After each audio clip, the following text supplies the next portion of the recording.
It can be risky business blindly sending US infantry to cross a beach or open roads when a swarm of DAK early game light vehicles can pop out at any time. Face checking the fog of war with your men can result in painful casualties. Not to mention those pesky cloaked Jaegers taking surprise shots at your US armor. Having a set of eyes in the skies can make all the difference, and that's where the US Air Support Center comes into play. It's commonly abbreviated to ASC. In this game, we will analyze how I effectively use the Air Support Center against DAK using recon runs, strafes, and a mobile US Army to outmaneuver my DAK opponent. This game will be from my point of view as the USF player, against my opponent let you down who is playing his DAK. At the time of recording, we're both top 50 worldwide, so let's jump into it. So in this replay, we're going to be looking at the game from my point of view as the USF player, mainly with the fog of war turned on, so that we can see from the recon runs that I put on the fields using from the Air Support Center, that I will then explain my decisions based on what I see at that point in time. In this game, we're also going to keep track of the number of recon runs that I use and the strafes and dive bombs in the bottom left-hand corner. And what I want you to appreciate from this game analysis, it's the strength of the Air Support Center comes from the free recon runs to inform good decisions with the highly mobile United States Forces Army. The occasional strafe or dive bomb, it can help out occasionally to disrupt the opponent, but want to be mindful not to use it excessively, as unit upgrades and placing mines may be a better investment in the long-term nature of the game. Strafes do have their place, but recon runs are the main strength of the Air Support Center, in my opinion. It's so powerful. You can just have your units in the right place at the right time. But what I'm going to be doing this game, I'm sending my scouts north. My riflemen are going to start moving into the south to secure this side, and I am going to go for a 4 riflemen build with a medical healing station back at my base. My opponent has got a bike. They've set the bike here. I listened to this in the fog of war. A lot of DAK players will send their bike here because they'll be expecting a scout here, so they'll quickly rush it. So what I've started to do is I place my riflemen here a little bit further back so that they can't see it as they cap this point. As they move forward, which you can hear it moving forward soon, I listen to this and I start to move my riflemen out before I even see it. That's so I catch the bike off guard. I get a little bit of free damage off on it. He actually reacted really fast, so he managed to get away. But usually I can get a bit more extra damage on it using that technique. But the bike is now looking for the scout. It's thinking, where's this scout? I want to hurt this scout. So it makes its way from the south into the middle. My riflemen hear this as well, and they're like, get him, boys. Do a bit of damage. But he keeps on driving past because he has seen my scout in the north here. So he's found his target. He wants to do some damage. And I let my scouts quickly get out of the way. So I sent him to safely cap the fuel, but I noticed that bush break, so I hesitate. I'm like, oh, what's that? So I jump into the green cover over the priority of capping this point. I'm backing out a little bit further because I don't want these scouts to retreat. I want them to keep them on the field, and I'm just waiting for the rifleman support to come on up to push this 250 half track with the Panzer Pioneers away. And also, there is another rifleman moving from this side as well. So I know from this engagement, I've got the military advantage. I'm going to be forcing the retreat, and my opponent quickly retreats because he knows I do have the advantage. Riflemen are capping the fuel in the south, and now my scout is safe to cap the north by itself. And it will continue to stay here for the next few minutes to cap up this side of the map. Riflemen are helping out just for a moment, but they're going to move back into the center to fight the engagements. I've got my 4 riflemen out on the field. This rifleman is going to go protect my cutoff, and this one is continuing to cap the fuel. Now, from this build, and you can see the assault grenadiers are here now. I was already kind of suspicious that this was going to be the case. When you see no Panzer Grenadiers, 2 Pioneers, the 250, the intention should already be there that it's likely that the DAK player is going to be getting out a rush to tier 1, getting out assault grens, getting out potentially a half track and Jaegers, or maybe even an 8-rad. So I know that with that in mind, I want to be applying pressure on my opponent's fuel. The limiting factor for me as the US player with this build that I've got, it's how much manpower I've got. The manpower is going to be the constraint for how fast I can get up my motor pool. But for my opponent, the constraint is the amount of fuel. So I'm putting as much pressure on that fuel as I can. Because you need to be mindful that for the DAK player to get out their half track, black half track, they need 35 for the fuel one on the tier 1 building, 40 to do the tech support upgrade to unlock the flak half track, and also 40 fuel to purchase the flak half track itself. So that's 115 fuel in total. I've already managed to shut that down quite a bit. Their fuel income's 13, mine's 33. So I'm winning on this front. I'm applying the pressure that I need with the 4 rifleman build that I have gone for, which is good.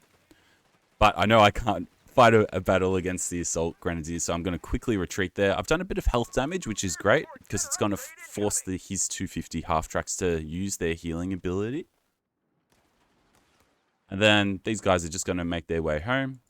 The Air Support Center's building, but I'm going to quickly build the medical tent as well to get the heals up on my riflemen, which are starting to take some health damage. Similarly here, these guys will only be able to hold, so they're going to have to retreat. Even against a four-man assault grenadier squad, he'll still win this engagement, so I'm not going to stay there for too long. In the meantime, the riflemen are putting pressure on that half track with the flamer inside. They can fight that as long as I maintain long range and I push it from the side or rear.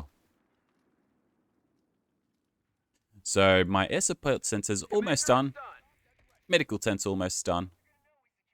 And what I'm moving towards now is I'm going to be using my first recon run in a moment. And we're going to break down the decisions that are going to come from that. So the ASC has finished being built. These units are on the retreat. But I know there's a bit of an army in the center here. And I want to know what that army is made up of and how many units are potentially back in the base. So I'm starting to face check this a little bit. This was a little bit of an overextension, so I'm going to have to retreat. And I know, all right, I need this information from the recon run now. And I'm starting to count the squads. Whenever you use your recon run, you want to count where your opponent's squads are on the fields that you predict the next engagement's going to be. So I know at this point, his army's all in the south here. His next place where he's going to be pushing is going to be on my cutoff and my fuel here. So I know I've got 4 riflemen built. One of them's capping here, which I may be able to use in the next engagement. But the other 2 are on retreat. So this rifleman is just going to stall in green cover. That is its role for the next moment. But let's count the squads. We've got an assault grenadier. And I know this is a fresh one because this is at full health. The other one is on retreat. A bike, a 250, and a flamer pioneer. That's what my opponent's bringing to the table on the next engagement. There's another panzer pioneer that's in the base or near his cutoff, so that's not going to be fighting. There's that squad's just finished its retreat.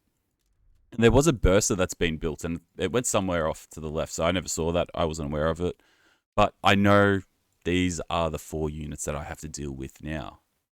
Can 4 riflemen beat these 4 units from the DAK player? Most definitely. It's just all about position. So this unit's going to stall. I'm focusing down this squad as much as I can. I don't want to bleed manpower though, so I'm getting these guys back home to heal up. And now these units who have healed are going to be fighting the next engagement. The motor pool has finished being constructed as well. And at this point in time, I've got 2 choices that I can make. I went into this game with the intention to use ranges, so I've kind of committed to it. The better choice that I could have gone here is simply just to go armor doctrine, get out an M8 using the fast deployment. And then, because it's less than 6 minutes here, I know he's not going to have a Jaeger out, and I could very quickly rush it. But I wanted to use ranges. I've gone with ranges. Using ranges with the air support center is pretty neat, because you can set up some really nice flanks, which we'll see. But with this done, I've set up these rifles in the green cover. These guys have been converted into rangers, and I'm going to be pushing these assault grenadiers away. That's my target with the rangers. I want to force these guys back. Riflemen are moving out to help as well. Grenades are thrown because he knows that this squad is a threat. As long as I dodge those nades, I'm fine, and I'll now continue to put on the pressure. This rifleman is coming back around to help defend this location and scare this bike away. And that was a good engagement. It secured my fuel, forcing him to move back. And I'm sending the rangers back home to just heal on up. Because in this engagement, I do have the defender's advantage. I'm close to my base. He's far from his base. So as long as I'm making these trades where I'm managing to defend my territory, maintain my income, I can very quickly return back to base, heal up, and then get back onto the field. He's got a longer distance to do that. So I've got a more of a time-efficient playstyle as a result of that defender's advantage. So this squad, once it's finished capping this, or the scouts get there, they're going to all go home and heal up. I did see the burst whilst this was occurring, so I know his doctrine, what it is now. He has gone for the Italian combined arms, and he knows mine as well. He's seen my rangers. I want to reconnect this fuel territory, so I'm sending these riflemen here. But I know after that previous engagement, I didn't force retreats. He simply just moved backwards. And I had that sense. And I listened in the fog of war. I knew his 250 half-track was there. So if we look at the map here, I had the suspicion that he was healing somewhere in the center. And my suspicion was right. So what I'm doing here is I'm moving my units into the middle of the map. You can see the rangers are moving here. The riflemen are moving there as well, because I know that's where I expect my opponent to be. I call in a what is it called? A weapon crate drop with my rangers, but I don't want to wait to pick it up. I know I need to get back onto the field to help protect these riflemen if the middle army swings across. And it turns out, you can see he's starting to move. My intentions were correct. So what I do here is I know my riflemen are under pressure.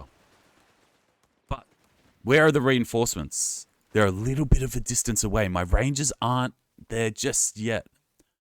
So I call in a strafe to help buy some time.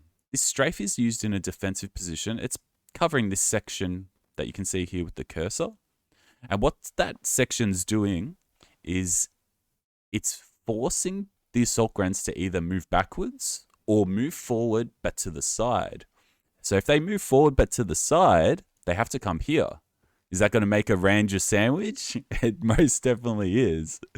So I'm creating a positional advantage for my rangers through the strafe. I'm not using this strafe to expecting it to wipe these units. And it wouldn't do that much damage anyway, because the strafe just does 40 damage. So 40 damage on each one of these models is pretty low. I'm playing for the long-term engagement here. I'm getting the strafe to put his units in an awkward position so that my rangers can clean up the rest, which is what we'll see play out just here. The rangers jump on in. The strafe doesn't hit anything, but look at the position that it puts the rangers in.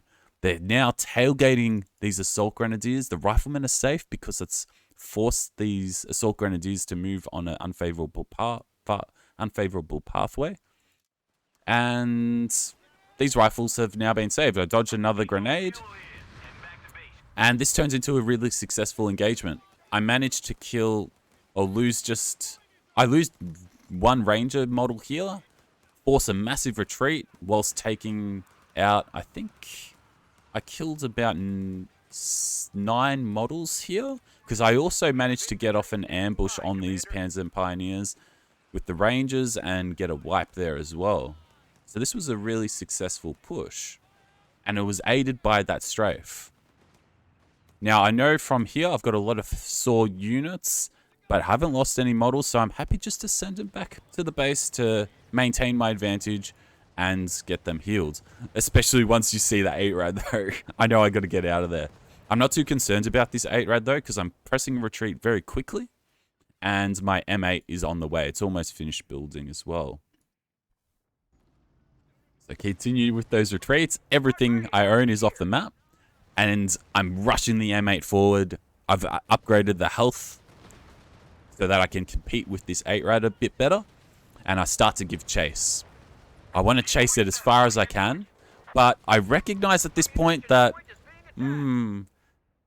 is it possible that there might be a Jaeger on the field? In a 250. So I start to slow down. The best thing I could have done here, in fact, and I didn't do it, is I should have used a recon run just to check where it was, but I played the safe option. I start to slow down my M8. Before I've even seen the Jaegers, I start to back out. I don't want to overextend. But if I use the recon run, it would confirm my assumption to push. But I made the right choice in the end. The Jaeger was there, and I start to back out. Riflemen are moving in support.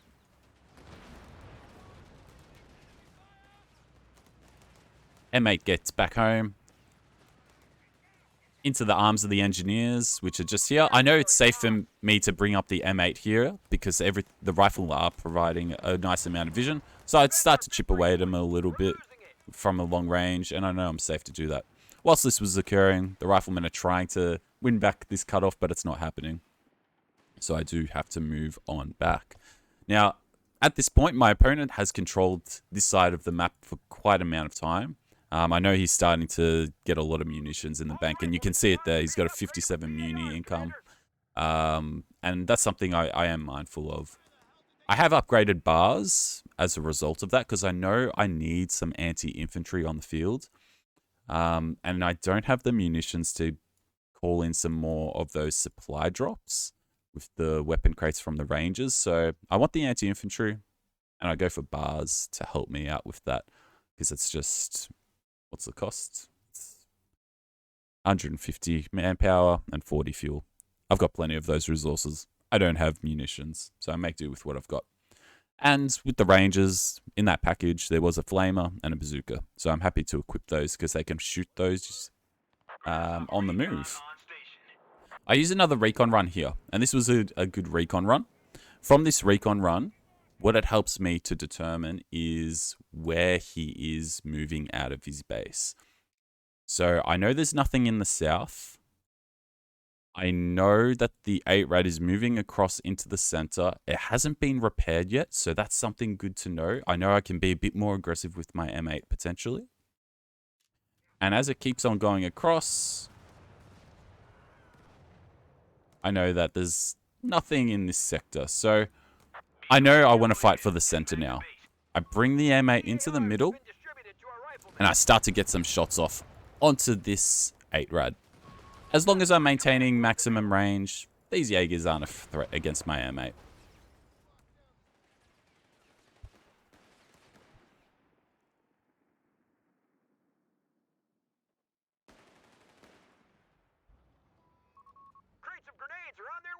Now I start to upgrade my grenades, and also I start to upgrade air supremacy. So what is the air supremacy upgrade? It's the best upgrade in the Air Support Center loadout. It reduces the recharge time of all air support abilities by 30 seconds. And that's huge for the recon run, which is free. It reduces this down from 120 seconds down to 90 seconds. So popping a recon run every 90 seconds in a game is a huge vision advantage. I can check their base for tech structures. I can see where their army's moving out of their base or on the field. Or if I just don't know where they are, I can pop it. It's really useful. So in terms of upgrade priority, air supremacy is the best one. Advanced air recon is a close second, especially once they get anti-air out. This becomes a really useful option, followed by the air supply for cheaper munitions, so you can spam strafes a bit more. And then the double sorties last. The double sortie, it's good, but I feel I don't get too much work out of it, just because if your opponent dodges the first strafe, they're generally going to dodge the second one as well. It's more of an area denial tool, this one, the double sortie. It's pretty good on Pacino, though. We've lost the sector.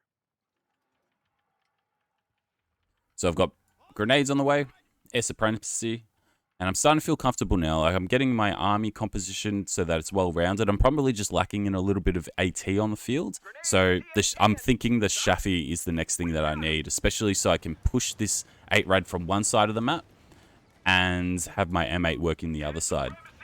So from here, I know that my opponent's Jaeger is in the south. My riflemen a bit caught out of position here. So I'm just thinking, nah, there's no point in me sending my M8 here. It's going to get screened out by this Jaeger. I'm going to push up north instead and force these assault grenadiers to retreat. So that's what I do. I abandon this engagement in the south, move into green cover just to hold the VP, and start to put pressure at this fuel location instead. He makes a quick retreat to move back, and I start to focus down his repair pioneers, which is really useful because in the next engagement, he's not going to have that many repairs available to him. So once I've done the damage that I need to do there, I force the retreat on him. He's got a long retreat distance back home. I've got a short one. So that's a win-win for me. No models lost. I managed to take out 3. And I've got a very short healing distance. So here, I tried to actually catch that Panzer Pioneer on retreat. It was a bit of an awkward angle. I got there a bit late, so I had to move on backwards, especially once I saw these cloaked Jaegers coming out of position. So I had to move on back, which is fine. Built some more green cover in the center, which turns out to be very useful in the late game, which we'll see. It allows me to hold the middle quite effectively. And I just start to repair. Now, I think a Shafi's on the way now. Yeah, Shafi's being built. So that's going to give me that multi-pronged attack. And like I said before, Air Support Center, the strength of it is mobility in your main core army. So going for riflemen, rangers, M8s, Shafis, these units that are highly mobile and can quickly react to information that you get from your recon run is highly desirable. So here I know one of the Jaegers is in the north and there's another one in the south. I know he's got 2 Jaegers on the field. So with that knowledge, I know that I want to push him here.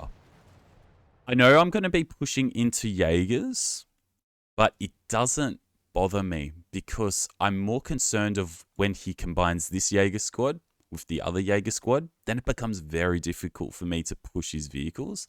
So I'm content here just to go in for the dive on this 8-rad. I might not be able to secure the kill, but it buys me a lot of damage onto his unit. So I'll start to put some pressure on.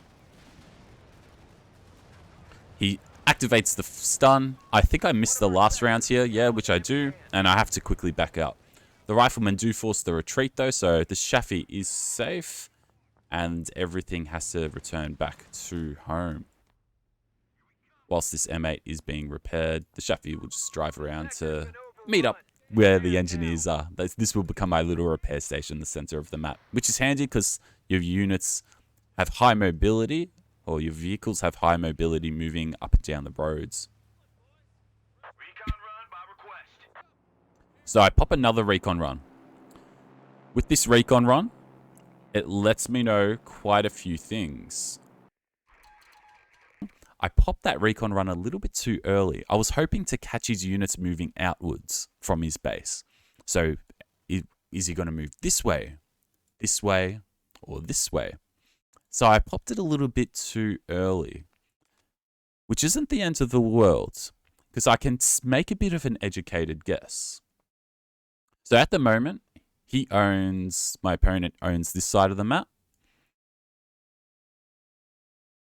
But this side is relatively unopposed. So I start to think he probably wants to secure at least these points back into his possession. I don't know this. It's what I suspect he's going to do. So what I do here is I move my M8 up into this location here to help determine if that's where he's going to be moving.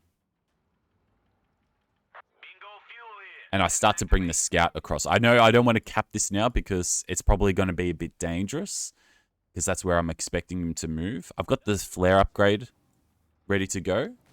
And I've seen that 8-rad there. So this M8's going to move up. And it's just going to check, is his infantry here? If I see his infantry, which I do, I know that that's where he's contesting next. That was a really nice shot off on the Jaegers. Did a lot of damage. And now I'm confirming this. I'm confirming it with a flare shot by my scout. This confirms that, all right, he's got multiple units in the north. This is the side he's pushing in. Everything else is going to be moving into the north and the middle to form a defensive position, except these two riflemen. These two riflemen are actively capping the south. We can see I've already shift queued the commands to here and here. And these points, because these two riflemen are going to be capping these points, I don't want to be aggressive on this side of the map. I just need to hold green cover and stall. I want to restrict my opponent's expansion as much as possible whilst these units are capping. So this green cover comes into effect now. If necessary, I can jump to this garrison. These guys are going to hold this green cover for as long as they can, but probably not that long with those assault grenadiers pushing. And the M8's just going to harass. The engineer knows it needs to get there to offer some repairs. The anti-tank gun's going to come into the middle as well to help protect the middle. And I'm just going to form my defensive line here. I want to slow down the opponent's expansion as much as possible. Riflemen are going to hold these green cover positions here. A victory point is under enemy control now. And we just want to slow down the pace of the game. Recon awaiting orders.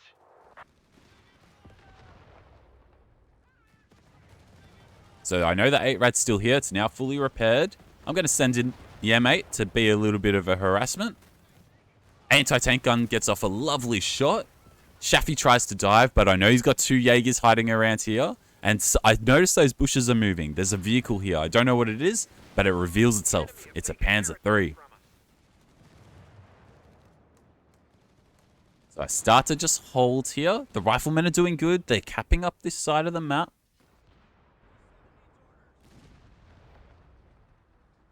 And I just need to continue to hold this fuel. As long as I'm defending and not overextending here, I'm coming out ahead. Because eventually, he's going to have to... He's losing his timing window here to push out. Because I'm versing his whole army. He's versing maybe 2/3 of my army. Because 2 of my riflemen are in the south, capping.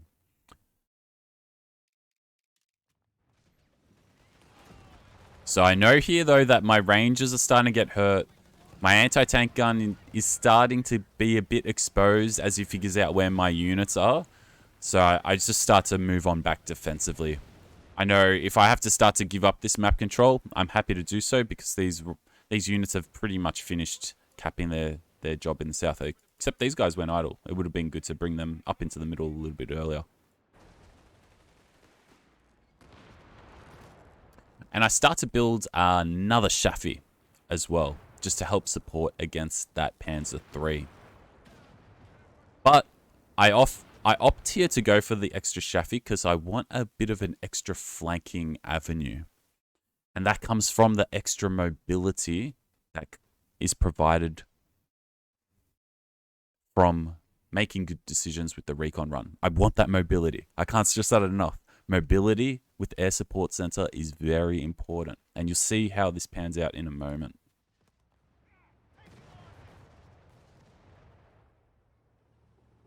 So I know he's got a Panzer III here. I can kind of hear it in this region. And now I can see it.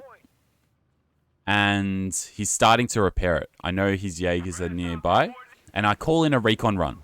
This turns out to be the best recon run of the game. At the moment, it's fair to say that I'm in a defensive posture. I recognize that, okay, these units are on the side. They're just holding. I have to wait till these guys get back onto the map. But very quickly, this defensive position is going to turn into an offensive position 100% informed by this recon run.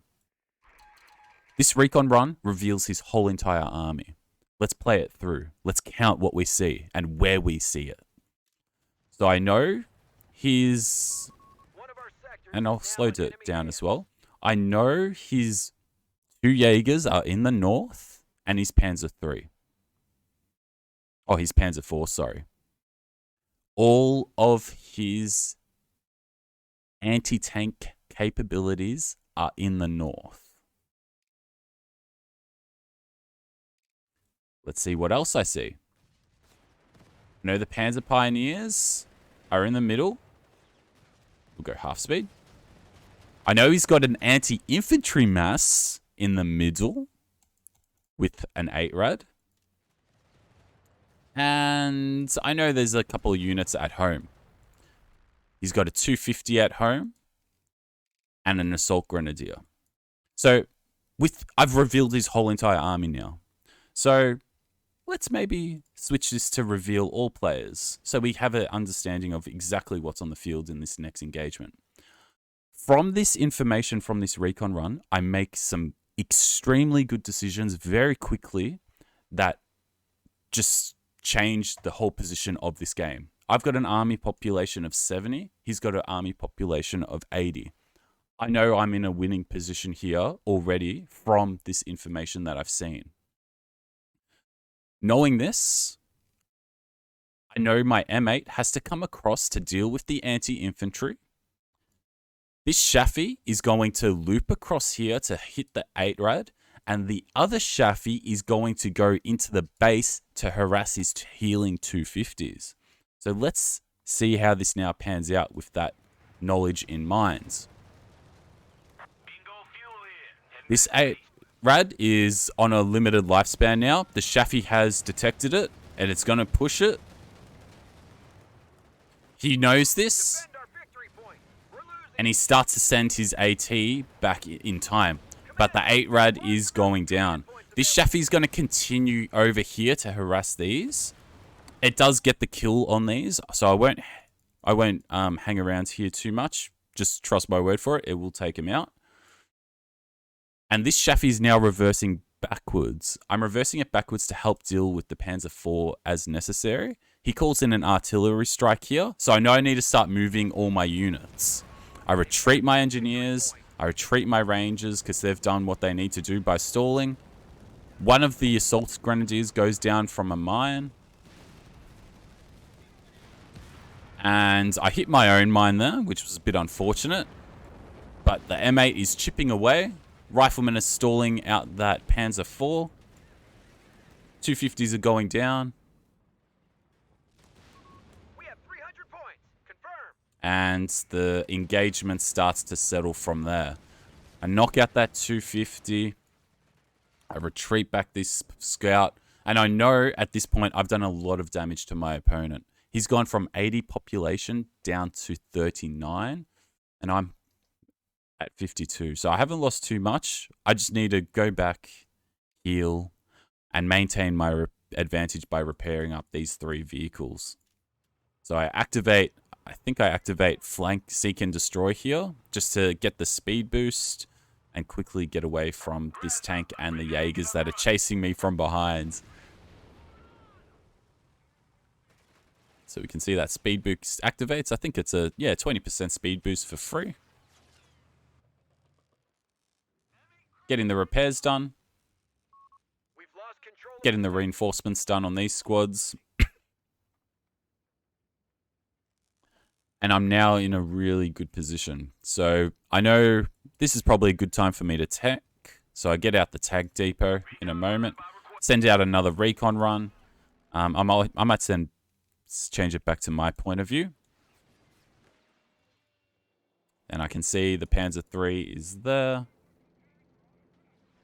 I think I saw the second Panzer III with that recon run as well. So I knew he had 2 Panzers on the field.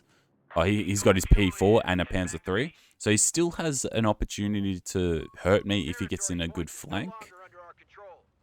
So I have to be mindful of that. But as long as I maintain vision control, that flank is not going to occur on my anti-tank gun. So that's why I jump in the building here with my riflemen. I just need to be aware of where those tanks are at all time. I start to put some pressure here on the bursars. And the tanks have revealed themselves in the middle. At the moment, I've got a lot of tank a lot of my units are in the north. So I know I can't fight this engagement. He's actually got the military advantage here. 2 tanks. My Shaffy's stuck here. My Rangers are starting to come across. I'm bringing everything across. You can see it. I'm just trying to do a soft retreat here. Buy myself a little bit of time so that I can bring my army into a more defensive position. I set up my anti-tank gun on a good arc there so I can hit on this side. If I can get in a few long-range snipes, it will be great. But he sets up a really nice assault grenadier flank there, which forces my anti-tank gun to pick up. He knows that. And I have to move back. But now the boys are back here. There's 2 Shaffies are here. My army's here. My anti-tank gun sets up. The Rangers are in ambush with their bazooka. I call in a strafe to force a retreat on the Jaegers. And start to move in aggressively here. And this is a good engagement now at this point in time. I know I've done a lot of repair damage off on him. I can repair just as fast as he can. Especially once you get this Vet 1 with Minesweeper Engineer out on the field. It does a lot of repairs very quickly. And it's about now just maintaining my advantage. So getting up my repairs, capping up the map, and getting my guys into more of a defensive position. I activate the recon run again, just to check where he is. And this reveals that his army is in this base. Everything is in the base. He still hasn't repaired up yet, but my Shaffy has. And I'm just going to set up the next defensive position, which is going to be... I know the next engagement is going to be somewhere in the mid or in the south here. And I want to prepare for that. I've got my Sherman building, and I know I want to just... And I've got 120 munitions built up, so I can activate infantry assault. So by using infantry assault, it'll allow me just to lock down his cutoff. So I think I now use these 11 CPs that I've been banking up. I probably should have used some of them a bit earlier, but that's all right. Nothing wrong with using them late when the opportunity best arrives. So you can see now, I've unlocked those infantry assault men. I know he's probably finishing his repairs around about now. And you can see that there. So what I do, I know he's probably going to be moving out soon to counter me capping this VP. I call in the NPCs. They come out with the Sherman. And they're all just making a push over to the cutoff. And to prevent him from getting this triple VP decap on me. I want to hold the 3 VPs. I want the VPs to count down. So I start to push in here. Move back these light vehicles. They're just buying a bit of time for the mass army to arrive.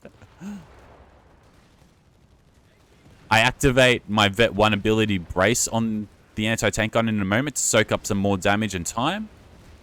It absorbs that grenade quite effectively. And we start to just go on the offensive now. NPCs are here. Armor's here. Everything's here to help out and do the final push to win the game. So my opponent surrenders there and calls it a GG.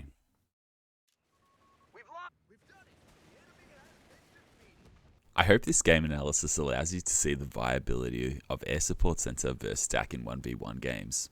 Well-timed recon runs are the key to success, allowing for confident decisions to be made where you can make a great offense or defense with a highly maneuverable army composition. This game I used 6 recon runs, and a few of them resulted in power spikes far greater than what a strafe could ever achieve against an opponent who can dodge them. Strafes do have their place, but I personally don't think it's a good idea to use them excessively.